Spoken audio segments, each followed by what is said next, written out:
Pessoal, ontem... tem que esperar um pouquinho mais, porque tá... só vendo a campainha. Ontem nós começamos a falar sobre mediação, né? Um outro método de solução de conflito. Nós começamos a discorrer, começamos a falar sobre alguns aspectos, e nós paramos quando nós íamos começar a falar dos princípios da mediação, né? Então, a partir de hoje, a gente dá o start aí do princípio da mediação, dentro do material que eu enviei para vocês. Quem quiser acompanhar, se eu não estou enganado, vai ser no slide 32, tá bom? 32 é o slide que está lá no material, se vocês, né, tem pessoas que gostam de acompanhar, para anotar e tudo mais, seria o slide 32. Professor, o senhor está mutado. Ah, beleza, foi mal. Acabei ligando o celular porque deu um problema na conexão aqui, deu um pico de energia, desligou e a internet não está, de casa não está entrando, então estou indo pela internet do celular mesmo, para a gente não perder mais tempo do que já está perdendo. Eu fico... a gente, igual eu estava falando antes de cair, de ter esse problema na conexão, na aula de ontem a gente começou a tratar sobre mediação. Nós chegamos a alguns pontos relativos à mediação e nós paramos quando nós estávamos tratando sobre os princípios, né, quando nós iríamos começar a tratar dos princípios da mediação, né? Então, a partir de agora, já vou começar a falar. Quem for seguir, obviamente, não vou expor o slide, eu vou falando com vocês aqui, vou liberando o computador até a hora que eu conseguir acessar, depois eu faço a troca da plataforma. Os princípios da mediação, quem está acompanhando o slide, seria o slide 32, se eu não me engano, tá? O que é princípio? É óbvio que todo mundo sabe, princípio é norte, princípio é diretriz, princípio é fundamento, princípio é pilar, princípio é o alicerce que vai determinar o funcionamento de alguma coisa, né? Então, nós pessoas, nós temos os nossos princípios, nós temos os nossos valores, e dentro desses princípios, desses valores, nós desenvolvemos o nosso ser, o nosso ethos, a nossa pessoa, e isso acontece também com a mediação. A mediação, ela vai ser diferente, você vai conseguir perceber algumas variações de país para país, né, de uma localidade, de um estado-nação para um outro estado-nação, porém, existe um consenso, existe um entendimento que há algumas características que são comuns em todos os níveis, em todas as estruturas de mediação, que seriam o quê? A liberdade das partes, ou seja, as partes são livres para participarem desse processo de mediação, não há uma obrigatoriedade, né? Então não há a questão da imposição para que a pessoa ela possa estar participando, para que a pessoa possa estar realizando. Nós temos a não competitividade. Na mediação, o intuito da mediação em si é apaziguar, é controlar os ânimos, é criar um elo, criar uma ponte, um alicerce para o diálogo. Então, não pode ter o espírito de competitividade diferente, né, aquela da metodologia da negociação do ganha-ganha ou do ganha-perde, né, que são os tipos de metodologia da negociação. Aqui nós temos que ter um intuito intuito uniforme, né, para que todas as pessoas que participarem desse processo de mediação, elas saiam exituosas, elas saiam satisfeitas.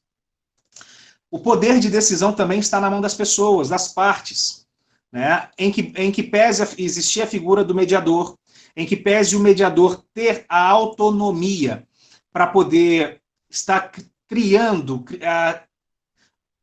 azeitando as relações entre as pessoas que estão de difícil trato, no final da relação, no final das contas, por assim dizer, quem vai definir se essa mediação ela vai ser concretizada com êxito ou não, será as partes litigantes, as partes conflitantes. Então, nós temos aqui esse poder de decisão na mão das partes, são os envolvidos, os conflitantes, que irão desenvolver efetivamente o acordo, né, que vai dar fim a essa mediação.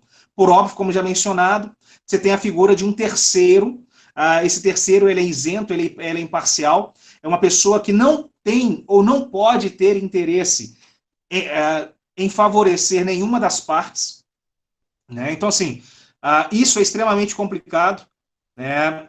Se você for amigo, se você conhecer a pessoa, dificilmente você vai conseguir ser efetivamente um mediador isento, porque você vai ter, né, isso é algo quase que inerente à pessoa humana, você vai tender a auxiliar aquela pessoa que é mais próxima a você, que você tem uma maior afinidade. O mediador, ele tem que ter competências, ou seja, ele tem que ter atributos, ele tem que ter qualidades que o permitam. Ótimo, voltei, amém, aleluia. E aí, a competência do mediador, o mediador ele tem que ter algumas qualidades, ele tem que ter alguns atributos que o permitam desenvolver esse trabalho, né? A gente vai tratar agora.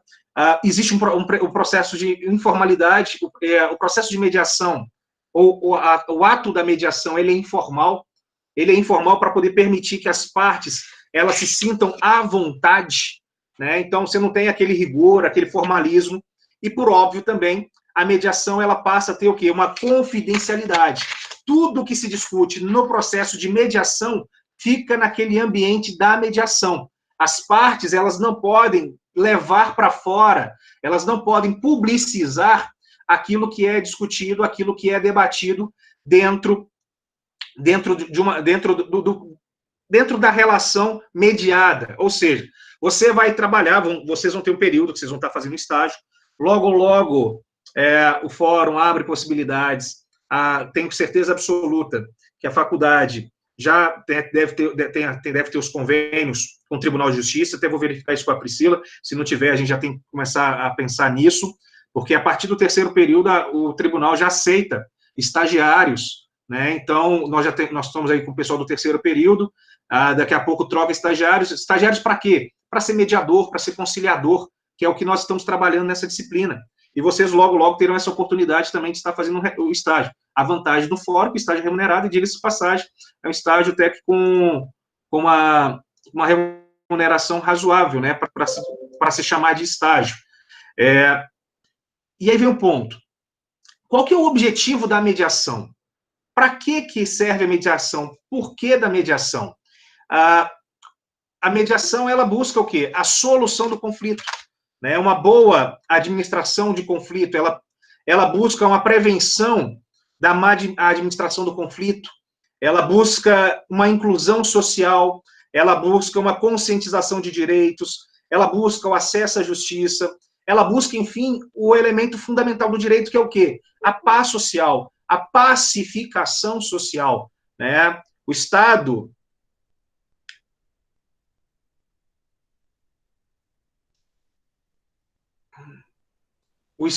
ele tem essa vontade. Não, falei 18, lá, falei 32, era 18.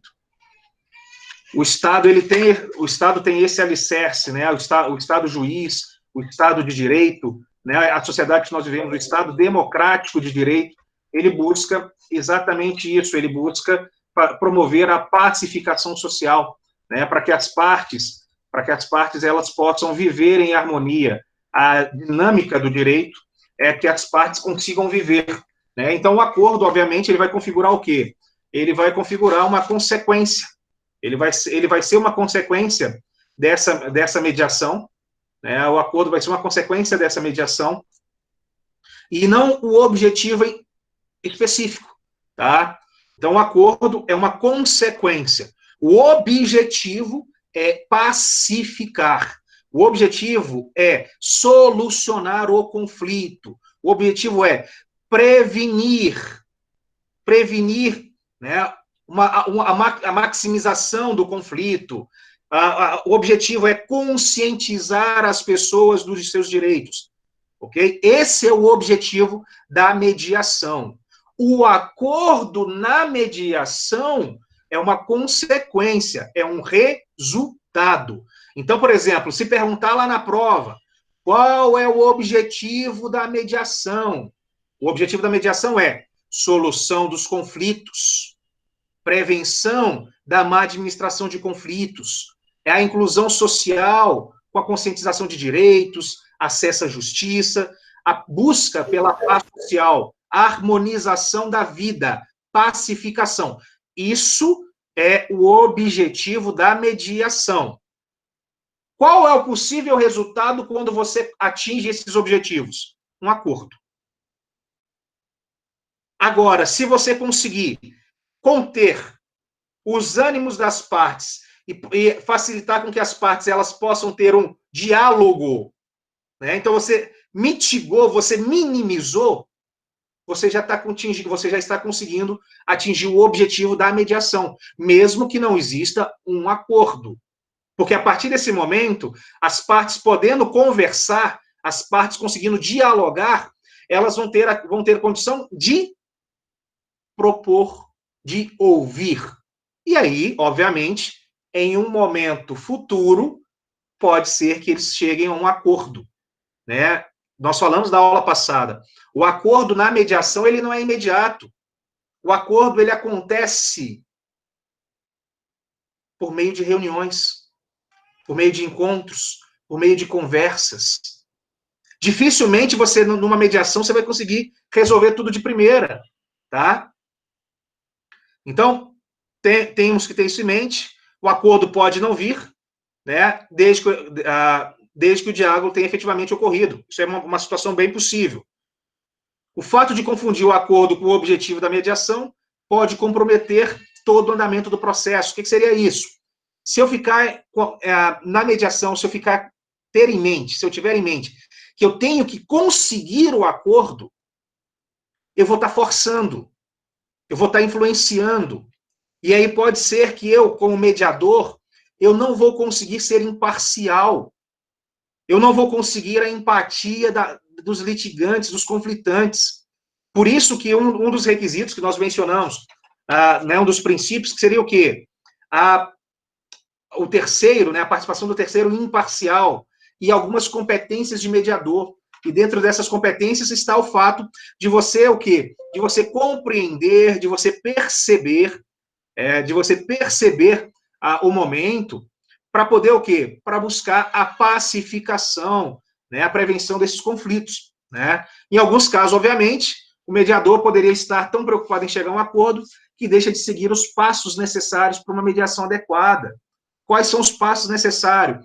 Conhecer, saber o porquê do conflito, interpretar e conseguir identificar nas partes a causa primária e a causa secundária do conflito, né? Porque aquela situação o conflito aparente e o conflito real que nós mencionamos na aula passada, né? Às vezes, você pega, no caso, o exemplo que nós usamos na aula passada, dos pais que são separados, e aí a esposa, a ex-esposa, a mãe da criança, está querendo um aumento de pensão, mas, na verdade, ela não quer um aumento de pensão, ela quer uma maior participação do pai. Então, você conseguiria resolver, né? Então, assim, você tem que perceber. Então, chegou, sendo neutro, você vai conversar, vai se apresentar, vai ouvir das partes, vai saber os problemas, vai saber o porquê, né? Qual é a principal pergunta que tem que ser feita? Por quê? Por que vocês estão em conflito? Por que você precisa disso? Para quê? Por que você não pode dar? O que te impede? Né? Saber a razão, o porquê. E aí, quando você tem esse conhecimento do porquê, que você identificou, que você conheceu os envolvidos naquela mediação, você vai ter o quê? Você vai ter algumas cartas na manga, você vai ter algumas possibilidades, porque você já vai trabalhando ideias, né, de situações de solução-problema, que você pode vir futuramente a propor, caso eles não consigam chegar no diálogo. Né, situações meio, que possa atender minimamente. Professor, pois não, Ideildo? Poderíamos dizer que seria, tipo na psicologia, uma anamnésia? Sim, é uma anamnese. O profissional, não na psicologia, na medicina, na odontologia, né, para todas as ciências, você faz uma anamnese, que é o conhecimento da pessoa que você vai atender. Né? Você vai saber do histórico de saúde, histórico de vida, estilo de vida. Só que para nós do direito, você não vai ficar perguntando para a pessoa, né, tipo assim, você é fumante? Você faz isso? Não, sim. Né? Não, mas a ideia... Não, mas o seu ponto, o seu gancho foi fabuloso. A ideia é essa mesma. É você chegar, é você permitir que a pessoa fale, né? São as duas. Eu pego muito próximo daquela situação que eu mencionei na aula passada, do terapeuta de casais. Né? Você ouve mais do que fala. Por isso, né, 2 ouvidinhos para ouvir mais, falar menos, e aí você vai escutar. E as pessoas, normalmente, elas já chegam no ímpeto.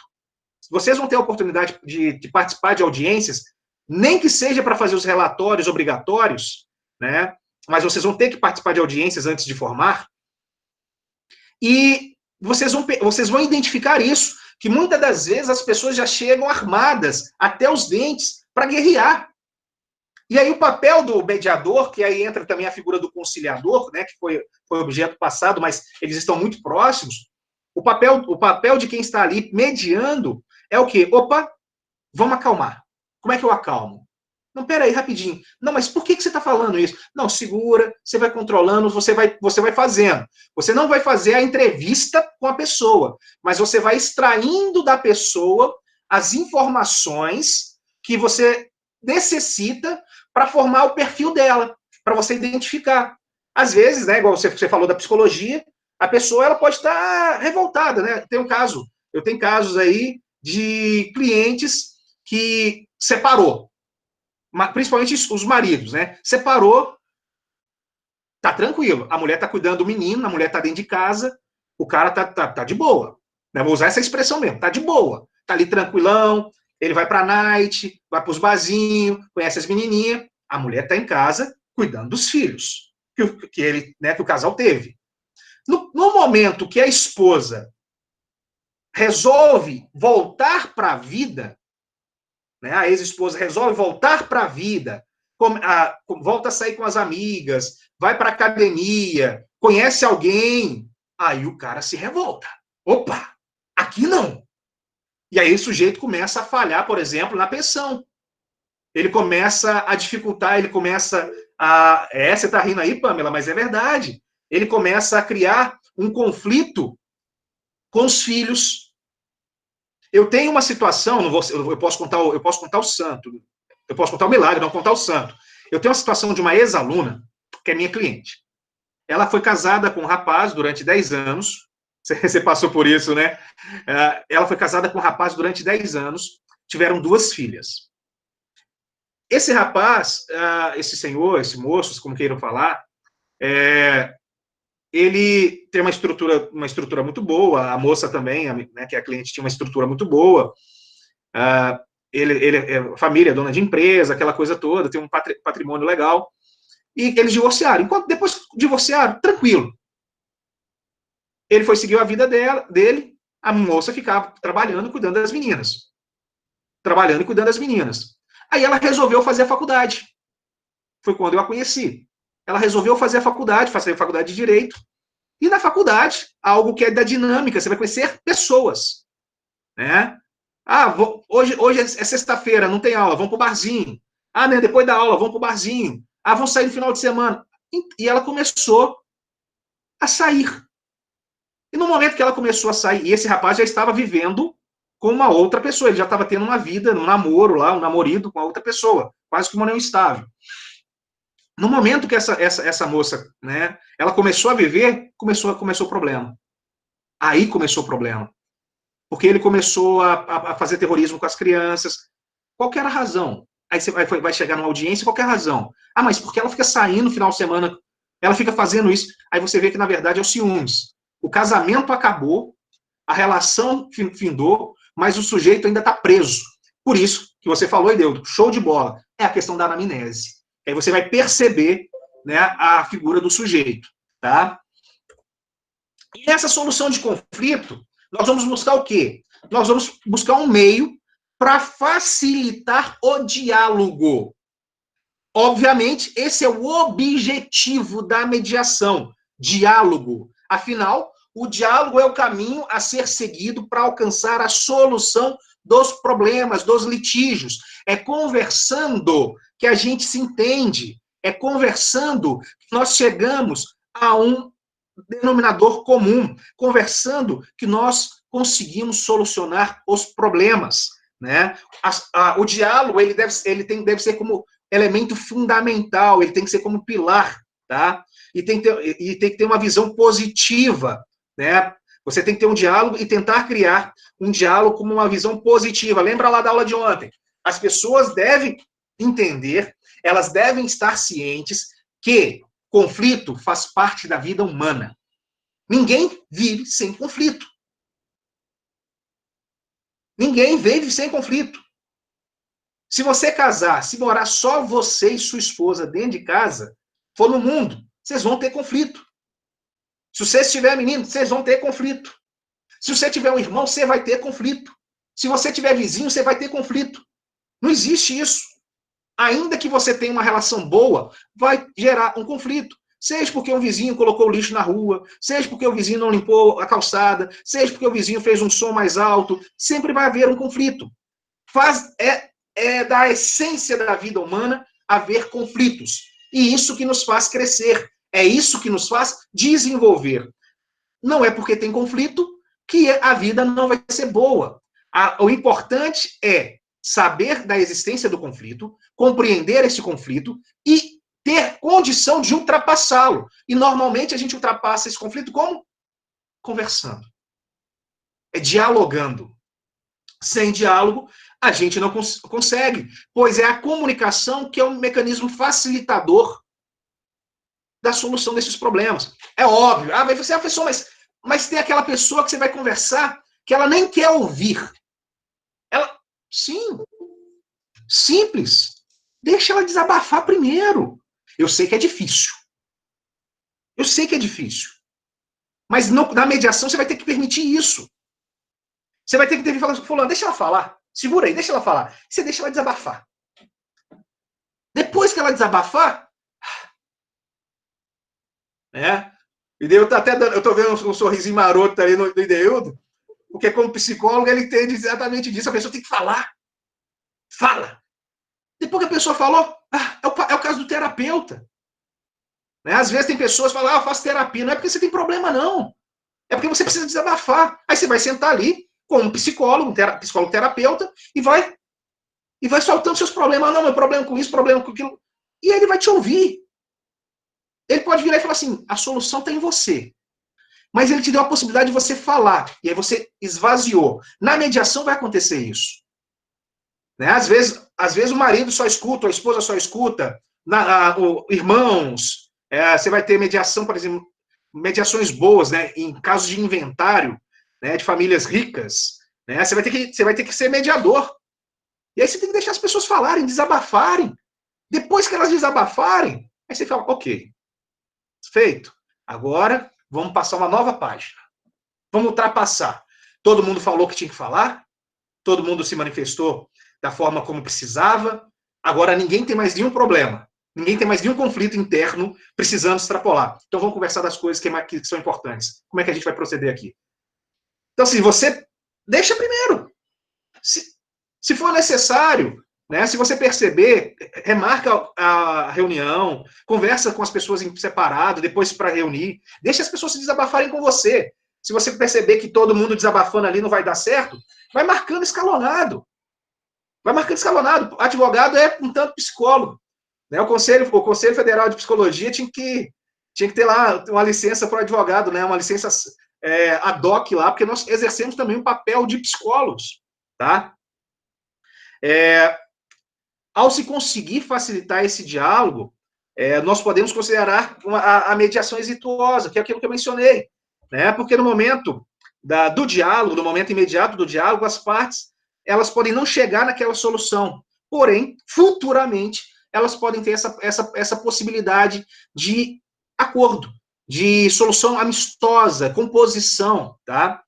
Ao iniciar uma reunião, por exemplo, para mediação, né, para mediar as controvérsias, deve o mediador explicar o processo de mediação e todos os princípios a que fundamentam. O que seria isso? Você vai chegar e vai falar, para que serve aquilo ali? Olha, eu estou aqui para te ajudar. Eu estou aqui para poder ser um canal, para ser um catalisador. Você explica para a pessoa. Você não é obrigado a fazer acordo. Você vem aqui para poder conversar e, se der certo, vocês fazem acordo. Se precisar, a gente marca um outro dia. A gente está aqui para tentar resolver o problema. Você tem que deixar para a pessoa clara, né? Obviamente, você tem que deixar também claro para a pessoa que aquilo ali é um processo o quê? Voluntário. Né? E que somente as pessoas envolvidas é que poderão ter o poder de decisão, que você, mediador, você não vai decidir nada. Quem decide é o árbitro, igual na partida de futebol, que é o objeto da próxima unidade nossa, né? A arbitragem. O árbitro, né? Não o juiz. O juiz também pode ser um árbitro, né? Mas ele é a figura aí judicial. Na figura extrajudicial, eu tenho as câmaras de arbitragem. Para fazer uma analogia bem chula, por assim dizer, eu faria com o futebol. Você tem lá as regras do jogo, você tem 22 pessoas e uma bolinha lá, todo mundo correndo atrás, e um sujeito de preto lá falando, ó, pode isso, não pode aquilo. Isso é o árbitro. É o que vai acontecer, ele que vai decidir, o que ele decidir é o que está valendo, né? Cristiano, Pois não, Kézia. nessa reunião que a gente faz, a gente pode falar com o pessoal sobre, tipo assim, igual o judiciário tá cheio e que se fizer uma conciliação é melhor. Sim!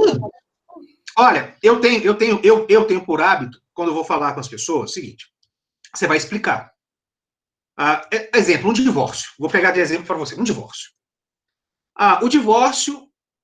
Um divórcio litigioso, hoje não deve sair por menos aí dos seus 5, 6 mil reais. Você consegue por menos? Consegue, mínimo de tabela. Raras exceções. Se envolver patrimônio, você tem ainda mais um percentual do patrimônio que está sendo discutido. Se for consensual, o valor é dividido por 2. Se não tiver filhos menores, você pode fazer no cartório. Você vai gastar ali uns R$400 mais ou menos, com um dia você está divorciado, resolvido o problema. Mas se tiver patrimônio, é melhor ir para a via judicial, mas pode ser consensual, que é mais rápido. Exemplo, estou falando a questão do divórcio. Você vai pegar a situação de alimentos hoje. Você pode fazer um acordo extrajudicial. Você não precisa litigar. O brasileiro não tem um hábito, né? Nós somos muito românticos. O brasileiro é muito romântico. Porque nós somos pobres, né? Vamos falar assim, todo brasileiro é pobre. Né? Até os ricos são pobres. Pobre de espírito.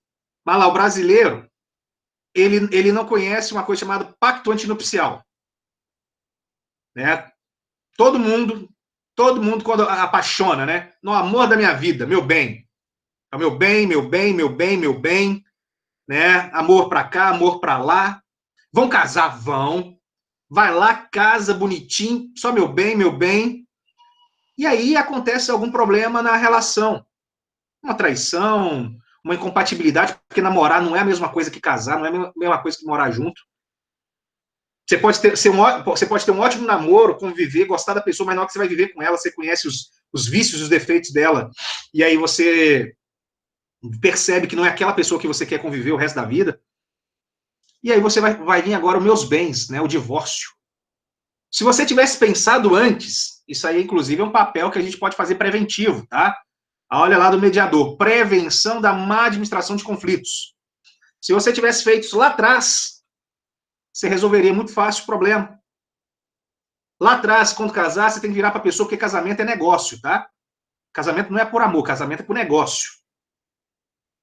Casamento é por negócio. Ainda que a pessoa não tenha nada, é por negócio. Porque você acha que aquela pessoa vai agregar alguma coisa na sua vida. Porque se ela não agregar na sua vida, você não casa com ela. Então, é um negócio. Nem que seja para uma realização pessoal, mas é um negócio. Então, você vai ter esse alicerce. Então, sempre quando você vai conversar com as pessoas, olha, pensa. Se você for para o judiciário, um processo desse vai demorar 1, 2, 3 anos. Se você fizer acordo, mesmo no judiciário, ele vai demorar até uns 6 meses. Se você fizer extrajudicial, 1 dia, 2 dias, 1 semana. No caso do pacto antinupcial, por exemplo, que é um acordo prévio para antever, para prevenir problemas futuros. Olha, vamos resolver agora, porque agora vocês são amigos, agora vocês conversam, agora vocês se entendem. Eu sei que vocês estão apaixonados, né, que vocês não estão... Mas vamos colocar no papel o que vocês querem, o que vocês não querem, como é que vai funcionar, porque o Zé já tem um patrimônio, você também tem um patrimônio. Como é que vai ser? Como é que vai funcionar? E se vocês tiverem menino? Quem vai ficar com o menino? Quem vai pagar a pensão? De onde que vai vir? Como é que vai visitar? Vocês vão deixar esses problemas todos para depois, caso aconteça? Eu não estou gorando o casamento de vocês, não. Eu não estou desejando isso para vocês, não. Mas acontece. Faz parte da vida. Tem pessoa que vai casar e vai viver com aquela pessoa lá 50, 60, 70 anos. Eu tenho dentro da minha família. Né? Meus avós, por exemplo, viveram mais de 50 anos de casado. Meus pais estão há mais de 30 anos casados. Beleza. Agora eu já fiz divórcio de pessoa casada com menos de mês. Divórcio de pessoa casada com menos de um mês. Porque não conseguiu viver junto um mês. Então, são possibilidades. Então, você pode até mesmo um filão, né, uma área que dá para poder se entrar aí também. Não é uma forma prévia de prevenir. Então, dando continuidade, eu não sei se eu consegui te responder, Kézia, mas você pode sim falar para a pessoa sobre os problemas do judiciário. É interessante que fale para poder tentar estimulá-los a fazer acordo, né? E explicar para elas, olha, aqui vocês têm a oportunidade de compor, de decidirem juntamente. Se vocês deixarem para o juiz decidir, o juiz decide como ele entender. Né? Ele pode dar aquilo que você quer ou não dar aquilo que você quer. Né? Então, se, por exemplo, numa questão de pensão, às vezes a mulher está pedindo lá, vamos supor, 3 salários mínimos. Exemplo, 3 salários mínimos. O cara quer pagar 1. A mulher não abre mão de 3. Ó, peraí, você faz, vamos dar um meio termo aqui, ó, vamos fazer 1 salário e meio, vamos fazer 2. Não, eu pago só máximo 1, eu pago 3, ó. Você está querendo 3, você não vai ter 3, porque o juiz não vai dar 3. Você está querendo 1, o juiz não vai dar 1. Ele vai dar meio, é toda a sua renda, é proporcional. Né? Então, assim, você tem toda essa dinâmica, né? A gente vai tentar fazer a dinâmica aí de novo, vamos ver se dessa vez vocês perguntam por quê. Para quê, né? A gente vai tentar fazer a dinâmica, vamos ver se ela funciona melhor. A gente vai experimentando, né? Porque tá dentro de uma estrutura nova, tá? Mas espero que tenha conseguido aí te deixar essa informação. Obrigada. Tá? Nós falamos ali que a participação de cada um é muito importante, ninguém conhece melhor o conflito que estão vivendo, o mediador está apenas para ajudá-lo. Obviamente, a gente mencionou isso já. A questão da intervenção. Quando o mediador se vê diante de uma desigualdade de poderes, cabe a ele ajudar as partes a perceber que ambos controlam recursos e necessitam reciprocamente desses recursos. Essa desigualdade de poderes, normalmente, ela está ligada à desigualdade econômica. Normalmente, ela está ligada à desigualdade econômica. Ou porque a pessoa pode estar, no caso, se for dentro do centro de solução de conflitos, né, o Serjus, por exemplo, pode ser que uma pessoa esteja acompanhada de um advogado e a outra pessoa pode não estar acompanhada do advogado. E, querendo ou não, o fato de uma pessoa estar acompanhada de advogado acaba gerando uma desigualdade, né, porque o advogado ele vai conseguir, né, tentar chegar a um melhor acordo aí, né, para aquela pessoa, ou evitar um possível prejuízo. Ele vai sempre tentar para o seu cliente. Então, você, enquanto mediador, você tem essa situação. Se você se deparar em uma condição verificar uma condição de desigualdade na relação de negociação entre as partes, você pode estar apresentando para as pessoas alguns elementos que tendem a equilibrar. Não é que você vai interferir, tá? Não é que você vai interferir, mas você vai demonstrar para a pessoa que aquela situação ela vai se equilibrar. Por exemplo, vamos pensar aqui uma pessoa famosa aí, Luciana Gimenez. Eu gosto de usar a Luciana Gimenez. A Luciana Gimenez teve um filho com Mick Jagger, né? Inclusive o filho dela hoje já é maior, se não me engano. Esse exemplo eu uso desde sempre, né? Até inclusive nas aulas de direito de família. A Luciana teve um filho com Mick Jagger. O Hércules já está na sala. Eu estava vendo ele. O Hércules está aí, ué. Estava vendo ele agora há pouco. O O Mick Jagger, todo mundo sabe, quem não conhece, creio que todo mundo conheça, Mick Jagger, cantor, vocalista do Rolling Stones, uma banda de rock, uma das bandas de maior sucesso no rock no cenário internacional, né? São músicos aí aqui há 40 anos ou mais, né? Ou seja, tem um patrimônio inestimável. Se a gente parar para pensar nessa situação, imagine colocar numa mesa para mediação Mick Jagger e Luciana Gimenez discutindo a pensão do filho. Mick Jagger tem um patrimônio inestimável. Você vai virar para ele e vai pagar quanto para o menino? Quanto que seria o suficiente para essa criança ter uma vida condigna?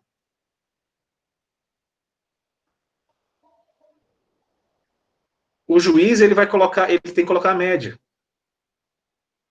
Se você chegar no juiz, o juiz vai mandar pagar proporcional aos rendimentos. Quais são os rendimentos? O que ele fatura por shows. Aí ele pagaria por mês uma pensão aí de 100, 200, $1.000 mês. É dinheiro demais. É dinheiro demais. Como é que você fala com um sujeito desse? Vamos mediar. Vamos fazer acordo. O patrimônio seu, até para a mãe. Você tem que ter uma vida digna. Você também tem que contribuir. Obviamente, dentro da sua proporção. Dentro das suas forças. Aqui no Brasil, dá para viver bem com $10.000? Dá para viver bem aqui no Brasil, hoje, né, o dólar R$5 com R$50.000? Ó, tranquilo. Dá para brincar, né, Ronaldo? Você faz um acordo, vira para a mãe e fala assim, mãe, ele é filho do Mick Jagger, não é? Ele sempre vai ser. Você mora aqui no Brasil, não mora? Mora. 50 mil não paga as contas dele, não? 50 mil, o pai paga lá o plano de saúde dele, top que tem lá, né, a nível mundial. Ele vai viajar, vai frequentar, vai para a Inglaterra frequentar, vai viajar com o pai, ele vai estar com o pai, ele vai ter acesso às coisas, só que ele está morando com você. 50 mil não dá para poder você comprar comida, pagar uma escola boa, né, ter um motorista para ele, ter um professor particular, uma estrutura aí, uma casa decente, um aluguel decente. Não dá para você viver, custear, não. E você ainda vai contribuir, porque assim, se você está desempregada, você tem que contribuir proporcionalmente com o salário mínimo. No dia que você estiver trabalhando, você vai contribuir proporcionalmente com o que você ganhar do seu trabalho. Quando o Mick Jagger morrer, parte do patrimônio é dele, é do seu filho também, vai dividir com os outros filhos que ele tiver, ele vai ter. Aí você vai chegar pro cara, o cara vai lá e fala assim, não, eu vou pagar a faculdade dele, eu vou pagar a escola dele, eu pago tudo, 10. Se você for parar para pensar assim, é pouco. Pode ser. Só que não é exagerado. E você vai fechar num acordo que pro Jagger lá ficaria fabuloso, pagar 10 mil de pensão só. E para a realidade brasileira, para a criança que está recebendo, também é uma realidade plena. Qual brasileiro que tem 50 mil reais para si? Um juiz, que salário hoje do juiz está na casa aí dos seus 32 mil reais, né, o salário inicial, o juiz é 32 mil reais, mas ele divide com a família. Se ele for casado, se ele for solteiro, é dele. Agora, uma criança... E o deputado federal? Oi? E os deputados federais? E os deputados federais? Eles têm mais de 50 mil. Não, mas salário. Eu não estou falando das outras verbas. Certo.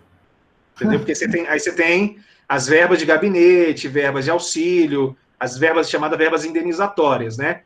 Na verdade, se você for colocar no papel, vai chegar aí a mais de 100 mil reais por mês. Certo. Você entendeu? Só que aí é para custeio, telefone, gasolina, aquelas coisas todas que eu acho errado, mas é legal, né? Tá na lei. Então, assim, vocês conseguem perceber esse ponto da mediação? Então, cabe o mediador, então, entrar e tentar equilibrar, né? Chegar numa solução que seja satisfatória para ambas as partes. No caso de não haver interesse mútuo, ou seja, não haver interesse das partes em algum tipo de ou caso exista algum objetivo que mobiliza ambas as partes, recebi tudo ontem, dia 5, o que é isso, Jesus? Aluguel, né? Então, assim, vocês tiraram a minha atenção, viu? Chamou a atenção aí. Então, assim, no caso de não haver interesses mútuos, ou algum tipo de objetivo mobilizador para ambas as partes, não vai haver condição do quê? De proceder à mediação. Então, as pessoas, elas devem estar dispostas, né? E você tem que criar pontos comuns. Se não houver pontos, se não houver laços, elos de ligação, não vai ser possível.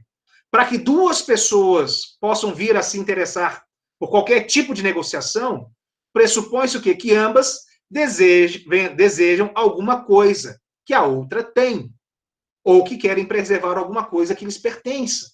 Isso é algo óbvio. Eu vou negociar com vocês porque ou eu quero obter alguma coisa, que eu sei que vocês vão poder me assegurar, me dar alguma coisa, ou porque eu quero preservar alguma coisa que eu tenho. Ninguém negocia, senão você doa. Ninguém negocia, se não tiver interesse. Não, você vai doar, não é mesmo? É importante também enxergar o poder como estratégia de comunicação. E, para tanto, o mediador deve evitar deter-se na pergunta sobre quem é o dono do poder para pesquisar, né? E aí ele vai ter essa informação, vou utilizar a expressão do IDEU, na anamnese você vai compreender, né? Na anamnese você vai compreender os eventos, né? Da questão do poder, para poder dirimir, né, as condições entre as partes. Teve um caso recente, né, que todo mundo conhece, que é a questão do Neymar, né, com aquela moça que o acusou de ter abusado sexualmente dela. Nájila, isso mesmo. Eu não ia falar o nome, você colocou aí, então a gente fala. Falei o nome do Neymar, porque é figura pública, a menina não é. Mas o que acontece? Ali, eu digo para vocês, não houve mediação, óbvio. Não houve mediação, chegou nesse patamar. Mas o advogado que o assistiu, ele pensou como mediador, porque ele anteviu alguns passos e tomou iniciativas. Por exemplo, antes que gerasse uma bolha, ele foi lá e expôs. Ele mostrou que a coisa não era daquele jeito, né? Então, ele tentou inverter a posição de poder. Por que a questão da posição do poder? Por que você está falando do Neymar? Por causa desse último tópico. Ele inverteu a posição de poder. Porque, normalmente, quando você pega uma mulher e um homem, se uma mulher acusar um homem de ter abusado dela, a mulher está no poder. A não ser que o homem prove. E depois que entra a dinâmica e entra a ideia de que o homem é o abusador, ainda que o homem consiga provar, ele fica maculado. O que eles fizeram? Antes que acontecesse isso, eles expuseram a menina. Inclusive, está tendo um processo aí pela exposição, né, pelo revenge. Mas eles vão, na minha visão, eles vão conseguir se safar porque é uma forma de defesa. Da porno revenge, né? E ele foi lá e colocou o vídeo, todo mundo viu o vídeo da menina lá, tá lá, ele sai, ela bate. Peraí, você quebrou. Depois vem a menina falar, você quebrou todo o discurso. A sociedade, ela já estava dividida e boa parte achando que a menina tinha se aproveitado pelo fato dele ser jogador e estava querendo lá os seus 15 minutos de fama, queria um dinheiro. Então, assim, é estratégia. Como é que eu faço isso? Como é que funciona? Primeira situação. Como funciona o poder naquela relação? Eu tenho que verificar isso. Como funciona o poder naquela relação? Quem domina? É poder econômico? É poder físico? Qual que é o tipo de poder? Quais discursos o produzem ou reproduzem, ou seja, quais são as falas, quais são os ímpetos que o indivíduo tem, o que ele reproduz, o que ele exala, o que ele prega. Qual que é o efeito desse discurso tem? Qual que é o efeito desse poder sobre a outra pessoa? Obviamente, sobre a outra pessoa. Como que está sendo construída a relação? Ou como foi construída a relação? Isso aí são situações que a gente precisa verificar. Né? A gente precisa verificar. Eu citei o caso do Neymar. Nós tivemos um caso do Neymar aqui em Patinga. Todo mundo lembra. Né? Eu ia falar o nome da moça, né? Todo mundo lembra. E aí você tem o caso do Neymar. Inclusive, teve um processo criminal aqui para que ela prestasse... quase falei. Para que ela prestasse os esclarecimentos. Né? Houve uma requisição de retratação criminal, né? Porque depois ela começou a utilizar, a falar, inclusive passou a fazer, de certa forma, aí, ter um know-how de ter uma exposição, né, de publicitária. Ô, Hércules, para de falar, Hércules. Eu estou citando o milagre, não quer falar do santo, não, rapaz. Então, assim, brincadeira, tá, Hércules? Você citou aí o nome da menina Larissa, todo mundo sabe. Então, assim, você vê a situação, você tem que verificar.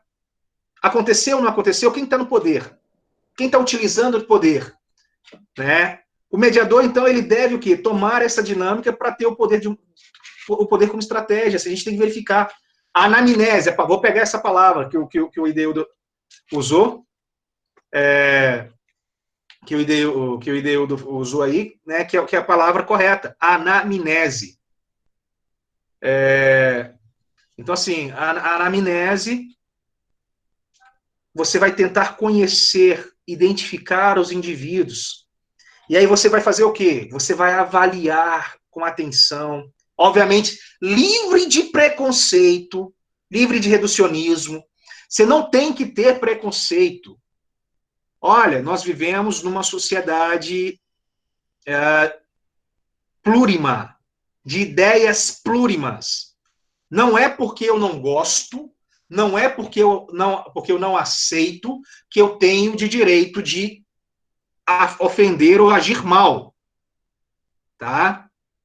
Então, assim, você vai pegar situações. Eu tive uma situação, por exemplo, no escritório, de um casal que se separou porque a moça, ela conheceu uma outra menina e ela optou a viver com a outra moça. Hoje é algo extremamente normal. Eu gosto, eu não gosto, não faz diferença. Eu aceito, eu não aceito, não faz diferença. Eu não posso tratar de forma diferente. Eu não posso tratar com preconceito. Eu não posso ser nutrido disso. Eu tenho que me desnudar. Eu tenho que me desnudar, eu tenho que retirar. Ah, não, mas os meus valores, os meus entendimentos, a minha criação não me permite não aceitar isso. Ok, meu amigo. Então não trabalhe com isso. Ok? A não ser que faça a personagem. Aí é possível. Você vai criar um ethos, uma personagem para você. E aí você vai ter aquela personagem. No ambiente profissional, você é isentão, você é neutro, você não vai ter essa influência, não vai se deixar influenciar, e aí quando você sai de lá, quando você vai para sua casa, você veste uma outra personagem, que é você mesmo, ou retira a personagem, que algumas pessoas chamariam de máscaras. Né? Você coloca as máscaras para poder sobreviver, para poder trabalhar. Tem situações. O ideal é você respeitar a pessoa, então não ter esse preconceito, porque em determinado momento isso pode te atrapalhar. Tá? E também, obviamente, não gerar um reducionismo, reduzir a pessoa ou reduzir a condição, né? Minimizar o problema. O mediador também vai fazer o quê? Ajudar as partes a perceber que ambas controlam os recursos, ou seja, são elas que controlam as possibilidades de solução do conflito. Né? O Ideudo, eu estou pegando ele aqui, estou olhando a câmera, ele está de frente, é um dos poucos que está com a câmera ligada aí. Aí ele citou a questão do psicólogo, da anamnese, que o dentista vai fazer, que o médico vai fazer, o profissional da saúde faz. Né? Isso é uma regra, que você aprende lá no início do curso, fazer a anamnese do paciente. Né? Você tem que fazer, senão você vai conseguir, você não vai conseguir desenvolver o diagnóstico preciso do sujeito, né? Você vai ter erros. E aí vai ter, inclusive, responsabilidades éticas por não ter feito essa anamnese. Nesse caso aqui, você tem que demonstrar para as pessoas o quê? Que elas são os detentores. Por mais que você ouça, por mais que você possa auxiliar na construção do diálogo, são elas que vão resolver. Você tem que virar para elas e falar assim, meu amigo, olha, vocês chegaram na decisão, e aí? Vamos fechar um acordo? Vocês estão decidindo, a vida é de vocês. Eu citei para vocês, isso eu tenho quase convicção absoluta que eu fiz, sobre um caso de um casal que levou para uma ação judicial a discussão sobre em qual escola colocar o filho. E o juiz na audiência virou e falou assim, meus amigos, por favor, vocês querem que eu, que não sou o pai da criança, decida qual escola é a melhor para ela? Isso é papel de vocês, isso não tinha que estar aqui, não. E acabou. Vocês resolvam. Isso não é papel do juiz, não. Agora, se vocês quiserem que eu resolva, eu vou resolver. E você parece que é brincadeira, mas não é, é verdade. As pessoas, nós chegamos num estágio que as pessoas não conseguem solucionar o problema. Por isso o papel do mediador. E nós podemos ganhar sem ter muito problema fazendo isso. Lá nos Estados Unidos fazem isso com muita frequência, isso já é comum. No Brasil está começando. No Brasil está começando, né? O mediador ele tem que perceber os interesses que podem despertar o desejo para somar recursos. Ou seja, você vai ter que verificar as vontades ali, os anseios das partes, e casar é um labirinto mental. Você vai criando, né, quase um quebra-cabeça mental ali, você vai criando possibilidades, você vai interpretando. Pessoa, né, que já estudou, que já fez uma faculdade de filosofia, psicologia, pedagogia, então, né, quem já fez pedagogia, né, tem uma facilidade para poder visualizar isso aí, porque você já desenvolveu. Nós, que somos só da área do direito, nós vamos desenvolver ao longo do tempo, por isso que eu falo que é legal a gente estar trabalhando isso no primeiro período. O mediador também ele vai neutralizar, ele vai equilibrar o quê? Ele vai confrontar diretamente o poder. Né? Isso aí está ligado à sua forma de consideração, sem desconsiderar, obviamente, o próprio poder como mediador. Então, assim, se você vai tentar quebrar... peraí, mas ela está querendo abusar. Peraí, você tem uma condição melhor. Você tem um poder econômico melhor, então você vai ter que pagar mais, ela vai pagar menos. É algo proporcional. Quando a gente fala do cidadão comum como nós, né? Você chega lá na audiência, o sujeito trabalha, vamos supor, que na Uzi Minas. O salário dele ali na Uzi Minas, R$3.000. Contando as horas extras, contando tudo, ele tira lá seus R$3.000. 30% disso vai dar R$900. Né? É isso mesmo? É isso mesmo? Dá 900 e alguma coisa, né? R$900, arredondar aqui, R$900. Aí o cara vai reclamando, mas eu vou pagar R$900 de pensão e a mãe?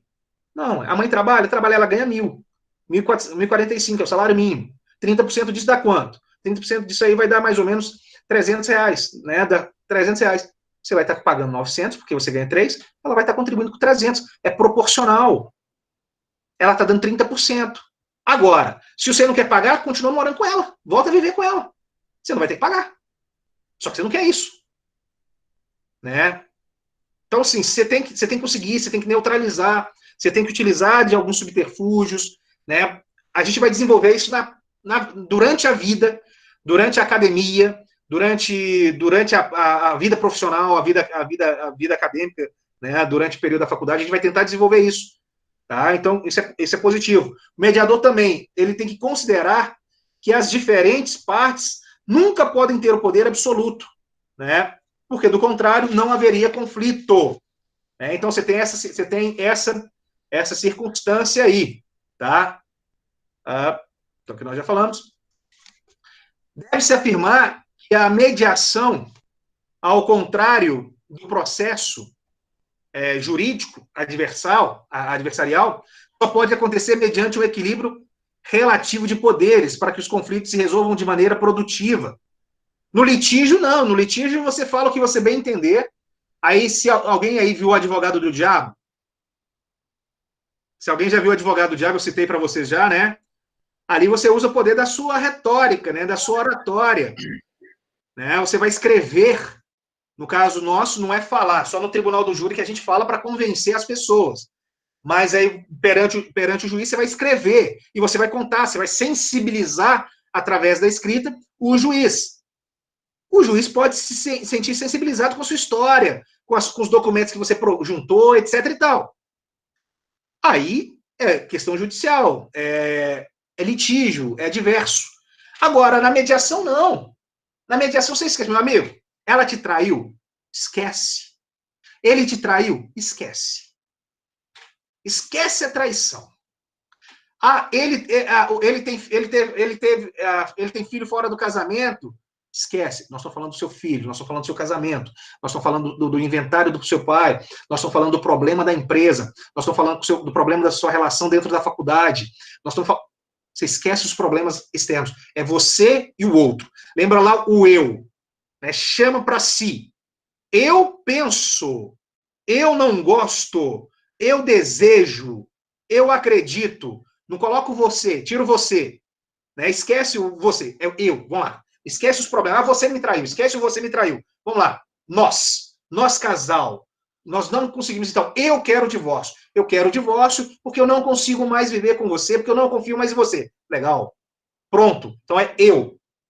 Né? Então, nesse momento que você consegue chamar essa responsabilidade para as partes, né, você vai conseguir produzir mais. Você vai conseguir fazer com que as partes cheguem a uma possível solução. Ok? O termo neutralidade, ele é considerado pelas várias escolas de mediação uma das maiores e mais significativas qualidades do terceiro, que é o mediador, né? E aí você tem várias linhas de mediação e uma delas vai se definir o quê? Por um terceiro neutro. Então, assim, você tem que ser imparcial. Opa, eu não posso tomar partido de A ou B. Eu tenho que equilibrar. Eu vou equilibrar as relações entre as partes. Mas eu não vou tomar partido. Ah, eu vou favorecer aqui o Igor. Ah, não, eu vou favorecer aqui a Camille. Não. Neutro. Se eu perceber que o Igor ele está se sobrepondo, está tendo poder, está impondo a Camille e a Camille não está conseguindo se manifestar, eu vou tentar retirar e promover um equilíbrio. Vocês lembram do que significa? Vocês sabem o que significa equidade? Equidade. Já ouviram falar essa palavra? Não.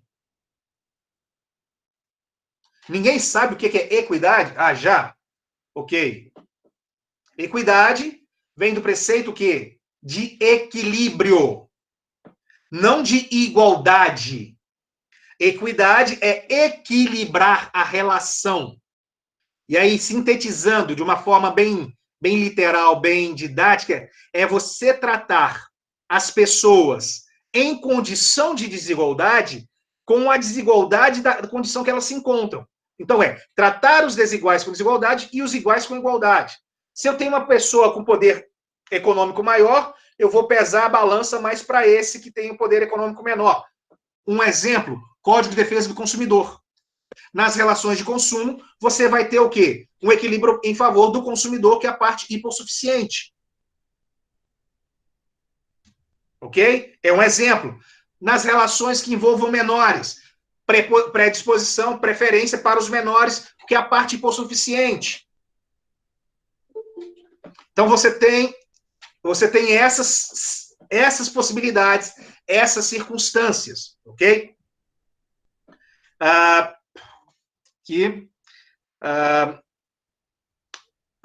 Questão da neutralidade. Posteriormente, escolas envolvidas com enfoque sistêmico passam a utilizar o termo neutralidade para designar a posição do mediador diante das partes, aí não preciso falar, além da atitude imparcial no sentido de não privilegiar nenhuma das partes, a gente já falou, espera-se que ele não se envolva emocionalmente na disputa. Isso é extremamente complicado. Não se envolver na disputa. Nós somos seres humanos. Nós não somos robôs. Então, pode ser que você vai se deparar com algumas situações que você vai se ver envolvido emocionalmente, sim. Não é se envolver afetivamente, é emocionalmente. Né?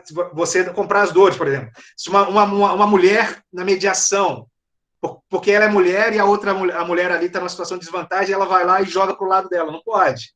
Então você está se envolvendo emocionalmente. Você está deixando a sua emoção falar. Aqui a gente tem que ser um tanto quanto kantiano. A gente tem que ter muito a ideia de Kant, da razão.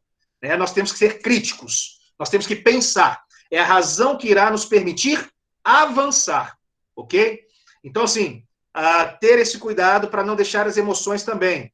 E, obviamente, o neutro significa não envolvido. O que quer dizer que o mediador não deve envolver-se emocionalmente com qualquer uma das partes para conduzir a negociação de forma imparcial. Ah, mas e se for um amigo meu? Você não vai conseguir. Você não vai conseguir. A não ser que você chegue num estágio de autoconhecimento que não lhe permita ter conflito.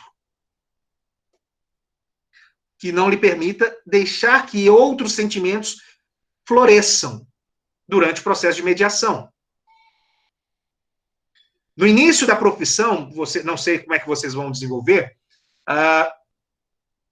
algumas pessoas chegam lá, acham que o advogado que está lá ao outro lado é seu inimigo. E tem algumas pessoas, até ex-alunos, que viram a cara, porque às vezes você fala uma coisa, deixou se envolver emocionalmente. Depois de um tempo, que você, né, de maturação, aí você acaba percebendo que aquilo ali é parte do jogo.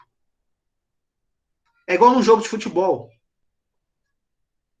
Os jogadores estão jogando ali no campo, eles vão se bater, vão dar carrinho, vão se esmurrar, mas na hora que acabar o jogo, eles vão juntar, vão para um sítio, vão para o hotel e vão fazer farra juntos. Né? Acabou o jogo, acabou, não troca camisa, acabou a rivalidade deixa. Esse sentimento, ele tem que ser também no mediador, porque nós não podemos, primeiro ano de direito, nós não podemos permitir essa influência, permitir esse ponto, né? Esse peso, tá? E cabe, obviamente, o mediador, então, fazer o quê? Exercer a arte de convencer o poder, né? Ter em poder ser. Poder do ser capaz de fazer valer a convicção de que o poder construtivo, que é o poder ser, expresso por meio do protagonismo das partes, é mais útil, é mais eficiente do que o poder autoritário, o poder ter. Lembra lá, eu gosto muito dos engenheiros do Havaí. Somos que podemos ser, sonhos podemos ter, né? Já diria os engenheiros do Havaí, Humberto Hering lá e companhia, nós precisamos ser mais do que ter. Né? Então, essa é uma das tarefas mais árduas e mais importantes, obviamente, do mediador. Entendeu? Neutralidade, nós mencionamos, a expressão importante, né, da concepção do papel ativo do mediador. Sim, ele precisa ser neutro. Obviamente, aí não significa não envolvido, né, que o mediador não deve se envolver emocionalmente, como nós mencionamos. E para ser neutro na sua atividade, né, o mediador ele não pode ter expectativas, tá? Ele não pode ter expectativas, ele não pode deixar que seus sentimentos e as suas emoções venham a interferir na maneira como ele percebe e na maneira como ele interpreta o mundo. Você não pode deixar se inferir. Né? Você tem que ser neutro. Na linguagem de hoje, você tem que ser isentão. Você não pode tomar partido de A, nem partido de B. Você tem que ser isentão. Para você conseguir compreender toda a dinâmica da relação de mediação. Tá? Se você não conseguir fazer isso, meu amigo, desculpa. Você está fadado a não conseguir mediar. O mediador também, ele precisa contrariar alguns paradigmas, né? Tendo em mente o quê? Que a mediação busca uma transformação social, né? Obviamente dentro de uma cultura de paz. E não tem que ser, essa mudança, ela não tem que ser imediata, ela é mediata, ela acontece com o tempo. E considerando a impossibilidade de exercer essa neutralidade, o que pode esperar do mediador é que ele aprenda a ter consciência das suas reações, de seus envolvimentos, e utilize suas percepções de forma ética a serviço da participação mútua das partes. Ou seja, que apesar da sua incapacidade de manter-se neutro, consiga agir com imparcialidade. Se você não vai ser neutro, então que você seja ao menos imparcial. Um bom mediador, ele deve ser capaz de aceitar a diversidade, garantindo o quê? A equidade. Olha o que a gente estava falando, garantindo o equilíbrio das relações, a redistribuição dos poderes, a legitimação das partes e o respeito ao estatuto sociocultural dos sujeitos, né, os valores. Há 2 semanas, semana passada, na disciplina integradora do pessoal do 3º período, que eu assumi quando o professor Fernando saiu, lá eles estão discutindo diversidade de gênero. E digo para vocês, fazendo um paralelo só para vocês, que é a questão aqui, isso serviu para mim também com a disciplina integradora do 1º período, eu já citei com vocês que eu acompanhei a turma do semestre passado, a turma que hoje está no 2º período, na aldeia, que vocês iriam fazer a visita, e com essa situação não deu para fazer, provavelmente a gente vai fazer então em outubro, e aí fica o convite já de uma vez, mesmo que vocês tenham terminado a integradora, ir fazer essa visita na aldeia em Carmésia, que quebra paradigmas. Na segunda-feira passada, eu convidei para falar com os meninos um travesti. Né? Um travesti veio falar com os meninos, deu uma palestra sobre transexualidade, que é o aspecto, né, da diversidade de gênero. E falar com você assim, foi, para mim, eu tenho uma cabeça muito aberta quanto a isso, para mim foi fabuloso, e para os outros participantes, que eram os estudantes, para alguns deles foi divisor de águas, porque quebrou um estigma, um preconceito. Então, por que você está falando isso, Cristiano? Porque nós temos que conseguir compreender, respeitar. E eu acho que é o aspecto mais difícil, por conta da nossa sociedade, da nossa formação. Não é exigir que as pessoas aceitem, não. É querer que as pessoas respeitem. É diferente. Exigir aceitação é diferente de respeitar. Eu posso não aceitar, mas eu tenho que respeitar o indivíduo. Eu posso não aceitar, mas eu tenho que respeitar. Né?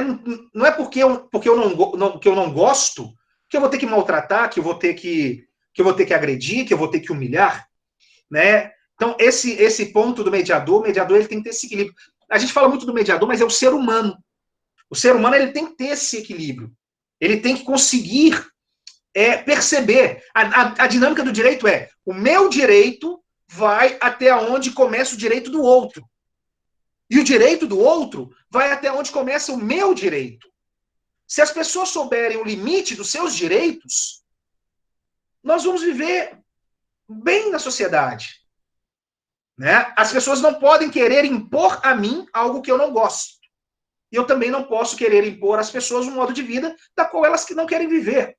E isso é interessante, né, dentro do aspecto da matéria, porque essa postura do mediador, ela tem um aspecto de subjetividade. Né? E ele tem que se adequar ao exercício né, e ao momento para reflexão, né, sobre o envolvimento das partes, sobre aquele momento ali que está sendo discutido. As pessoas, elas precisam ter esse momento, né? E, óbvio, isso é uma tarefa extremamente difícil, né? Isso demanda treino, isso demanda prática, né? Isso demanda sistematizar discussões, valores, às vezes conflita com crença, com religião, com projeção pessoal, com uma série de situações. Eu não estou pedindo para ninguém mudar. Não é porque você crê em algo que você tem que deixar de crer, mas você tem que aceitar. E aí, para aquelas pessoas que são religiosas, eu falo assim, mas como aceitar? Olha, não era o Cristo que protegia as putas, não era o Cristo que protegia os cobradores, não era ele que sentava com os ladrões, com os malfeitores e comia. Então, se ele convivia, ele não aceitava. Ele respeitava, porque ele pregava e dizia, olha, não está correto. Mas ele respeitava a pessoa, o estilo de vida da pessoa. Ele protegia, né, a máxima. Posso não concordar com tudo que dizes, mas defenderei até a minha morte o seu direito de dizer. Né? Não é tudo que você fala que eu concordo, mas eu vou te defender o direito de falar. Eu citei ontem na aula, né, a questão lá das manifestações que tiveram em Brasília, das pessoas pedindo o AI-5, fechamento do Congresso, fechamento do Supremo. Eu não concordo, mas defendo o direito de falar. A ideia do mediador, ela tem que estar muito afeita nesse aspecto. Nós temos que permitir, né? Falar, mas você não pode conviver. Você pode conviver, sim. Você pode conviver, sim. E às vezes, é através da vida, da vivência, que nós podemos perceber que os nossos ideais, as nossas compreensões, elas não eram tão certas. Tem uma música do Oswaldo Montenegro, eu gosto, que chama A Lista. Quem tiver vontade depois de ouvir, você só joga assim, A Lista, Oswaldo Montenegro. Ele fala assim, ó, faça uma lista, né, sobre seus amigos, quem você via tempos atrás e quantos que você vê hoje. Faça uma lista dos seus defeitos. Quantos defeitos eram bons lá atrás que você acreditava que hoje não são bons mais? Faça a lista dos seus segredos, quais você escondia de todo mundo e hoje você conta para todo mundo porque não interessa. Né? Então, assim, é com o tempo, com a vida que a gente vai evoluindo, né? Com a vida que a gente vai progredindo, que a gente vai se transformando. Né? Então, assim, esse momento para nós é ímpar. Mediação. A gente quebrar esses paradigmas, quebrar esses estigmas. Não significa que você tem que perder seus valores. Não estou dizendo isso. Mas passar a respeitar. Ter maior tolerância. Né? Ter maior tolerância. Porque isso vai fazer diferença para a vida profissional. E para a vida pessoal, obviamente. Tá? Não podemos nem devemos aceitar deslealdades, má-fé ou abuso de qualquer uma das partes.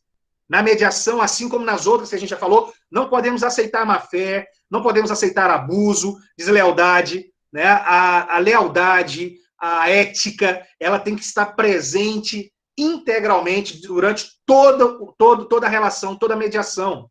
Né? E diante dessas situações, o mediador, ele pode e deve interromper os trabalhos. Se ele verificar que as partes, ou que uma das partes não está sendo leal, que ela não está sendo ética, ou que ela está utilizando de má fé, o sujeito ele tem que chegar e fazer o quê? Ele tem que interromper ali os tratados, as negociações, os trabalhos, e sugerir que os advogados, né, que estejam presentes na sessão, na reunião, por exemplo, eles se resolvam no momento futuro, ou as partes designando uma nova data para essa discussão. É indispensável que o mediador ele considere a interferência que ele próprio exerce no campo da disputa, ou seja, o próprio saber, o próprio poder que ele tem nessa relação, e a ponto dele ter ciência da condição contemporânea e, obviamente, a presença de um observador no campo neutro. Quando você vai mediar, você tem que ter você, e é interessante que você tenha um parceiro. Esse parceiro ele vai ficar alheio, ele vai ficar isolado, ele vai perceber a dinâmica, porque depois ele vai te ajudar a fazer o quê? A fazer as adequações, ele vai te dar os que nós chamamos feedbacks, ele vai te dar os retornos para você adaptar, para você melhorar, para que não haja esse desequilíbrio nas negociações que você está tratando ali no processo de mediação. Tá? Isso aqui, exatamente. É indispensável que o mediador considere a interferência que ele próprio exerce no campo da disputa, Sabe-se que, do ponto de vista da ciência contemporânea, a presença de um observador altera a dinâmica deste campo, e que ainda que o mediador ficasse no canto de recinto, apenas observando a dinâmica das partes, ele já estaria influindo nessa dinâmica. Manejo de conflito. Deixa eu ver como é que está o manejo de conflito aqui. Posso continuar? Já deu uma quebrada lá com a questão da conexão. Posso continuar? 2 minutos não dá, não, é? É 8 e 5. Não, falta 10. É 8 e 5. Mas não pode ser 8 e 10, não? Pode. Então tá bom. Deve. Vamos lá. Então, olha só, o manejo de conflitos. Aqui é interessante, por quê? No manejo de conflito,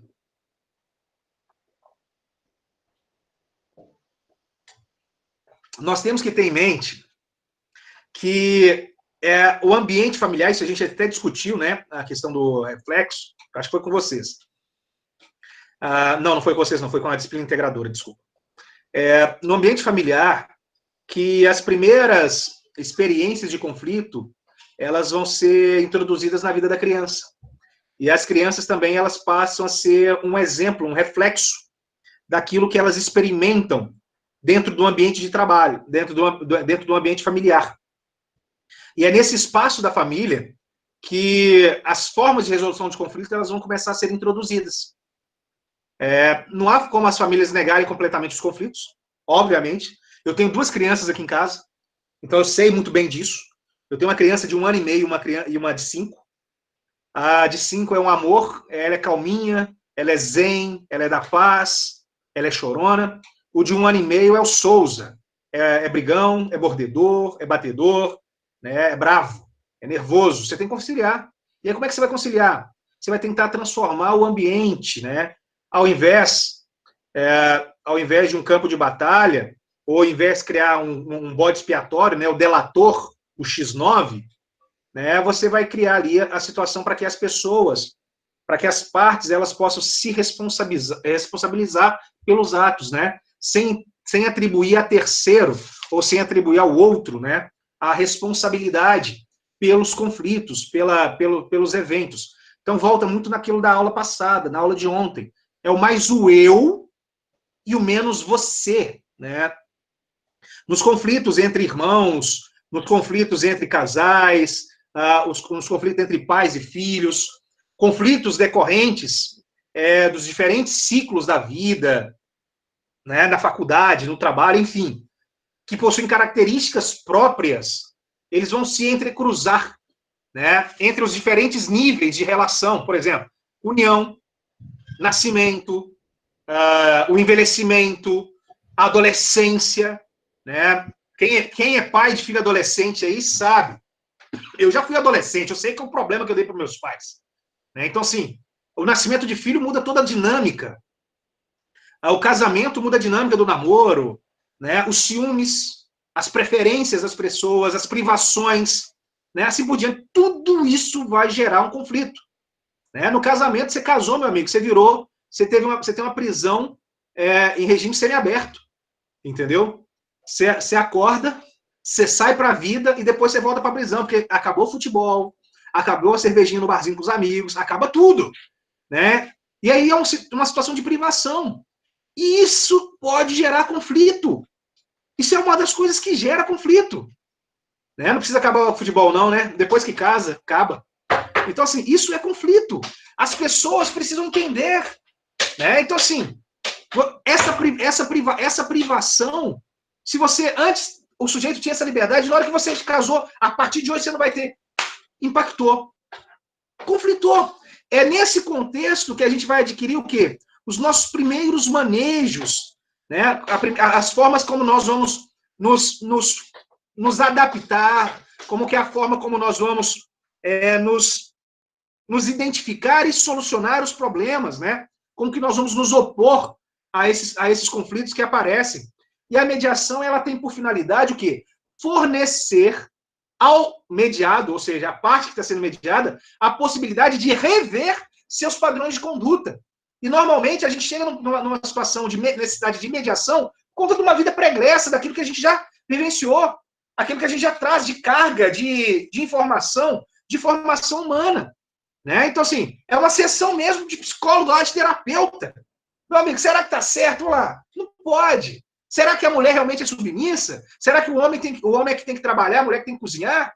Será que quem tem que... Peraí, são situações, né, que você vai verificando que você tem que modificar.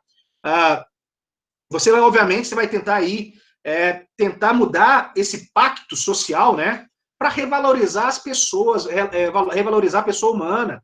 Né? O mediador ele vai servir o quê? Para administrar as diferenças, né, existentes entre os seres humanos, entre as pessoas que estão ali litigando, instalar, obviamente, o quê? O diálogo. Um diálogo que não existe. Tentar fazer com que as pessoas percebam que aquela conduta dela não é a conduta mais adequada. Né? E ao instalar, obviamente, você vai transformar a vida da pessoa, né? Vai facilitar. E é interessante que essa linguagem é o principal fator, né, o gerador de conflitos e solução dos conflitos. Né? A forma de comunicação verbal ou não verbal, por exemplo, expressão facial. Quando eu casei, eu sou casado com uma estrangeira. Né? Eu conheci minha esposa pela internet, vamos falar assim. Viajei lá para a cidade dela, fui fazer turismo, aí que eu conheci ela pessoalmente, mas eu já conheci ela pela internet, e aí quando eu fui na cidade, acabei conhecendo ela pessoalmente. Se somar o tempo que a gente ficou junto, durante o tempo que a gente manteve uma relação virtual, por assim dizer, soma 30 dias. E nós casamos. Tem 7 anos nós somos casados. Nós casamos em 2012, estamos indo para 8 anos agora. Eu fui conhecer ela de verdade quando ela veio morar comigo, quando ela veio para o Brasil. E aí você vai percebendo. Então, assim, no início, às vezes, a gente teve muito choque, que de repente, se ela fosse uma brasileira, eu tinha divorciado.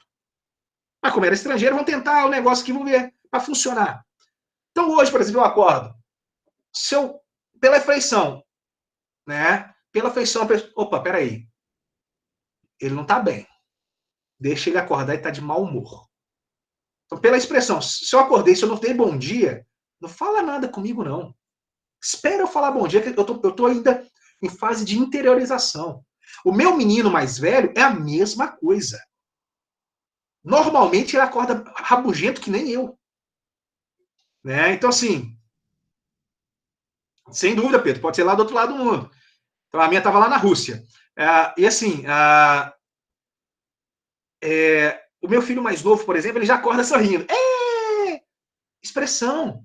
Você vê. Você chega aqui, tem dia que eu tô... Ontem eu estava pilhado. Opa, professor, você está no 220. Você está elétrico. Tem dia que você... professor, você não está bem hoje, não. Você consegue perceber nas pessoas através do quê? Da sua linguagem corporal. Né? A linguagem verbal da mesma forma. O tom de voz, o uso de vocabulários, às vezes, não comum. Né? Tudo isso aí leva. Então, pode despertar o quê? Sentimentos. Às vezes, a pessoa acha que a pessoa é antipática, né? Gera um sentimento de antipatia, de ódio, de aversão, de rejeição, medo, raiva, porque ela não conhece por conta da expressão facial. Olha lá, eu tenho a fisionomia, né? Legal. Nome técnico, bom aí. Fisiognomonia. Fisiognomonia? Isso. Eu me recordo, eu tive um aluno, né? Que hoje é um amigo. Ele trabalha no sistema penitenciário. É um negão. Fala assim, negro. E deu do perto dele é branco. Ele é negão. E deixou a barba crescer. E era um cara fechado. É um cara fechado. Gostava, por exemplo, gostava de falar de arma, gostava de falar... Ideia dele. Todos os professores na faculdade onde eu trabalhava tinham aversão àquela pessoa. Por causa do jeito dele. Só que eu acho que nunca chegou para conversar com ele.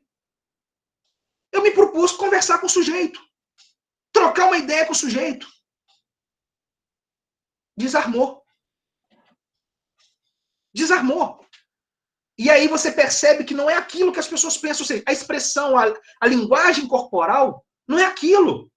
É um ser humano fabuloso. Tem as ideias dele. E respeito. Posso não concordar com tudo. Mas é um ser humano fabuloso. Então a gente precisa compreender isso também. Identificar, né, a questão das expressões faciais, tá? As comunicações verbais, não verbais, os valores, a cultura, a dinâmica da vida, os grupos sociais que as pessoas estão inseridas, para o recolhimento, né, o reconhecimento das reações, a parte da violência. Tem um desenho, chama Divertidamente, né? Para quem gosta, aí tem um desenho, uma animação que chama Divertidamente. Assista, que você vai entender basicamente isso, das reações. É muito legal para a criança entender. É um filme de autoajuda, um filme de terapia para criança. Divertidamente. Muito legal. Você pode assistir com filhos, você vai distrair, vai ser muito bom. Então, assim, dentro dessas condições, você tem as condições íntimas, os padrões competitivos, você tem os padrões que são estimulados pela cultura nossa, né? A questão da mulher. A mulher tem que ser magra, tem que ter cabelão, que tem isso, o quê? O cabelo tem que ser liso. Tudo isso, né? Tudo isso você tem que compreender. São os estigmas. Hoje as pessoas não querem ser, elas querem ter, elas querem ostentar. Então, vocês também têm que quebrar esse paradigma, conhecer, compreender, não necessariamente aceitar, para poder conseguir o quê? Conseguir modificar esse paradigma, né? Para poder possibilitar, porque se você não conseguir compreender, vai ter dificuldade o quê? Em se fazer ouvir, né? Em fazer com que o outro concorde ou que o outro discorde, porque você vai ter um empecilho, você vai ter um choque, tá ok? Pessoal, se deixar, eu vou. Eu vou marcar aqui aonde que eu estou parando, para a gente continuar na próxima aula. Eu já estou vendo aí que eu falei que era 10 minutos, e já deu aí 8:10, e eu acho que vocês têm outra aula, né? Que se vocês não tiverem outra aula, eu podia continuar o barco aí para poder falar tudo isso aí, não tinha problema. E eu estou percebendo que o pessoal está saindo. A minha preocupação nem é por conta do horário, porque eu comecei a ver que o pessoal está saindo, já saíram 10.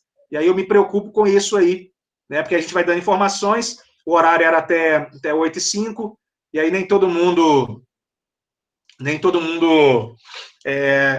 aceita, é uma pena, tá?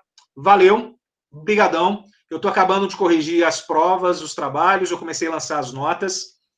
Creio que eu lance as notas para vocês até mais tarde, mas não se preocupem. As notas, até onde eu estou vendo, foram boas, tá? Foram legais, tá ok? Boa noite, boa aula para vocês. Beleza.